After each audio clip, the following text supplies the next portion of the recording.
Parliament ఆవరణలో అధికార విపక్షాల పోటాపోటీ నిరసనలు, తోపులాట్లో గాయపడ్డ BJP MP Chandra Pratap Sarangi. Parliament ఆవరణలో తోపులాటను ఖండించిన కేంద్ర మంత్రి కిరణ్ రిజిజు, బల ప్రదర్శనకు వేదిక కాదంటూ రాహుల్ గాంధీపై విమర్శ. అధికార పక్షం నేతలే తోపులాటకు కారణమన్న రాహుల్ గాంధీ.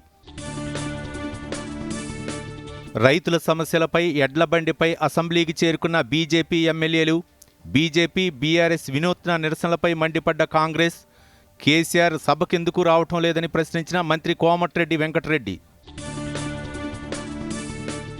నేడు అసెంబ్లీ ముందుకు కీలక బిల్లులు. పురపాలక, జీహెచ్ఎంసీ, పంచాయతీరాజ్ చట్ట సవరణ బిల్లును ప్రవేశపెట్టనున్న ప్రభుత్వం. స్థానిక సంస్థల్లో బీసీలకు 42% రిజర్వేషన్లు ఇవ్వాల్సిందేనన్న కేటీఆర్. భారత్ వెస్టిండీస్ మహిళా జట్ల మధ్య 3వ టీ20. ముంబై వేదికగా రాత్రి 7 గంటలకు నిర్ణయాత్మక పోరు. రాష్ట్ర వ్యాప్తంగా పెరిగిన చలి తీవ్రత, అత్యల్పంగా నమోదవుతున్న ఉష్ణోగ్రతలు. మరో 2 రోజుల పాటు చలిగాలుల తీవ్రత అధికంగా ఉంటుందన్న వాతావరణ శాఖ.